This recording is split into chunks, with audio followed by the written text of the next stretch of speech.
তাহলে আবার তাহসান বিয়ের পিঁড়িতে বসতে যাচ্ছেন? এবং মিডিয়া রিপোর্টস ও সোশ্যাল মিডিয়া থ্রো গতকাল থেকেই অলরেডি সবাই পাত্রীর নাম তো জেনে গেছে, রোজা আহমেদ। বাট এই রোজা আহমেদ আসলে কে, এবং তিনি বরিশালের একটা গ্রাম থেকে কিভাবে গ্লোবাল ইনফ্লুয়েন্সার হয়ে উঠলেন? গতকাল সোশ্যাল মিডিয়া জুড়ে সবাই শকড হয়ে যায় যখন তাহসান এবং রোজা আহমেদের এই ছবিগুলো ভাইরাল হচ্ছিল। যদিও আরেকটা কারণে শক হয়, সেটা আমি একটু পরে বলছি। শুরুতে তো অনেকেই বিশ্বাস করতে পারছিল না, কারণ তাহসান এবং রোজাকে নিয়ে কোনো ধরনের প্রেমের আভাসই কেউ জানতেই পায়নি। বাট সবাই খুব হ্যাপিও হয় রোজার সঙ্গে তাহসানের নতুন চ্যাপ্টার শুরুর বিষয় নিয়ে। ইভেন কেউ কেউ তো বলছেই তাহসান অবশেষে তার চাঁদ খুঁজে পেল। বাট প্রশ্ন হলো, এই রোজা আহমেদ কে?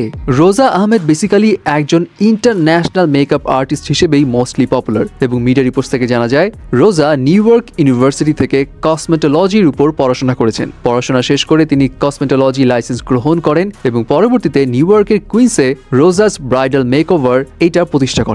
তিনি একজন এন্টারপ্রেনার বলেও জানা যায়, এবং প্রায় 10 বছরের বেশি সময় ধরে রোজা বাংলাদেশ ও মার্কিন যুক্তরাষ্ট্র উভয় দেশেই ব্রাইডাল মেকআপ আর্টিস্ট হিসেবে খ্যাতি অর্জন করেছেন। এছাড়াও মেকআপ শিক্ষিকা হিসেবেও তিনি নারীদেরকে প্রশিক্ষণ দিয়েছেন এবং বাংলাদেশে এসেও প্রশিক্ষণ দিয়ে থাকেন, এবং অনেককে উদ্যোক্তা হতেও সাহায্য করেছেন। এবং রোজা আহমেদের এই এন্টারপ্রেনারশিপ অ্যাক্টিভিটিসের কারণে 2023 সালে নিউ ইয়র্কে তিনি ওমেন এন্টারপ্রেনার অ্যাওয়ার্ডস 2023 এইটা অর্জন করেন, এবং সেখানে বরিশালের একজন গ্রামের মেয়ে থেকে গ্লোবাল ইনফ্লুয়েন্সার হয়ে ওঠার তার যে ব্যাপারটা, সেটা অনেক চেরিশ করে সবাই। এবং জানা যায় রোজা আহমেদ যখন বরিশালে পড়াশোনা করতেন, মানে একদম তার স্টুডেন্ট লাইফ থেকেই তার ভিতরে ওই এন্টারপ্রেনারশিপ মনোভাব ছিল, এবং তখন থেকে তিনি নিজে কিছু করতে চাইতেন, নিজের ফিনান্সিয়াল ইন্ডিপেন্ডেন্স ক্রিয়েট করতে চাইতেন।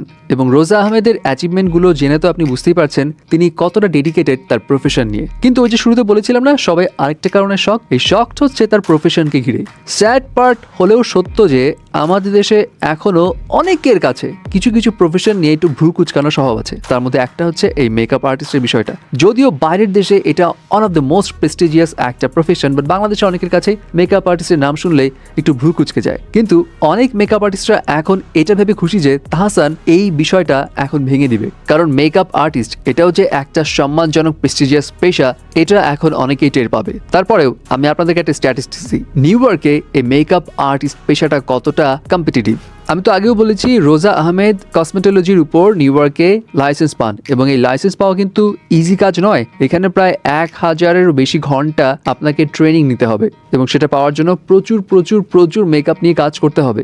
এছাড়া নিউ ইয়র্কে এই বিউটি ইন্ডাস্ট্রিটা ইনক্লুডিং মেকআপ সার্ভিসেস এটা এতটাই বিশাল যে 2025 সাল নাগাদ এটা প্রায় $95 বিলিয়ন একটা ইন্ডাস্ট্রি হয়ে যাবে, মানে প্রায় 10,45,000 কোটি টাকা। এবং এর মধ্যে বর্তমানে নিউ ইয়র্কের যেই ব্রাইডাল মেকআপ সেগমেন্ট রয়েছে সেইটা বছরে প্রায় জেনারেট করে $1.5 বিলিয়ন, মানে 16,500 কোটি টাকা। এবং নিউ ইয়র্কে অ্যাপ্রক্সিমেটলি 3,000 থেকে 4,000 লাইসেন্সড মেকআপ আর্টিস্ট রয়েছে, যারা বিভিন্ন রকম fashion, runway, film industry, bridal অথবা স্পেশাল ইভেন্টসে কাজ করে থাকে। এবং এই 3,000 থেকে 4,000 লাইসেন্স মেকআপ আর্টিস্টের মধ্যে স্ট্যান্ড আউট হওয়া কিন্তু ইজি কাজ নয়। এই জন্য আপনাকে social media, Facebook, Instagram, TikTok এখানে প্রচুর অ্যাক্টিভ থাকতে হবে, কারণ স্ট্যাটিস্টিক্স বলছে প্রায় 60% ক্লায়েন্টরা ফেসবুক, ইনস্টাগ্রাম, টিকটকে এই সমস্ত ব্রাইডাল মেকওভার আর্টিস্টদের ভিডিও দেখেই তাদের কাছে যায়। এবং রোজা আহমেদ কিন্তু এই জায়গা থেকে সাকসেস বলতেই হবে, কারণ তার ফেসবুক, ইনস্টাগ্রামে সিগনিফিকেন্ট অ্যামাউন্ট অফ ফলোয়ার্স রয়েছে। ইনফ্যাক্ট ফেসবুকে তার ফলোয়ার্স নাম্বার 9 লাখেরও বেশি। এখন রোজা আহমেদ কত স্যালারি পান, কত টাকা ইনকাম করেন সেই বিষয়ে তো কোনো আইডিয়া নেই, বাট রিপোর্টসের মতে নিউ ইয়র্কে একজন এভারেজ মেকআপ আর্টিস্টের স্যালারি $40,000 থেকে $75,000 পার ইয়ার হতে পারে। আর যদি হাই প্রোফাইল মেকআপ আর্টিস্ট হন তাহলে বছরে $1 লাখ বেশি, মানে 1 কোটি টাকারও বেশি ইনকাম করতে পারেন। এছাড়া রোজা আহমেদ কিন্তু শুধুমাত্র মেকআপ ইন্ডাস্ট্রিতেই ফেমাস নন, তিনি কিন্তু ফ্যাশন ইন্ডাস্ট্রিতে তার নাম লিখিয়েছিলেন। এবং 2023 সালের একটা রিপোর্ট থেকে জানা যায় তার একটা ক্লোদিং ব্র্যান্ড রয়েছে যার নাম লেডি ওয়্যার। যাই হোক, সব কথা শেষ কথা, তাহসান এবং রোজা আহমেদের এই নতুন চ্যাপ্টার নিয়ে সবাই তো খুশি, এবং সবাই এটাই চাইছে তাহসান এবং রোজার এই চ্যাপ্টার যেন সারা জীবন চলতে থাকে।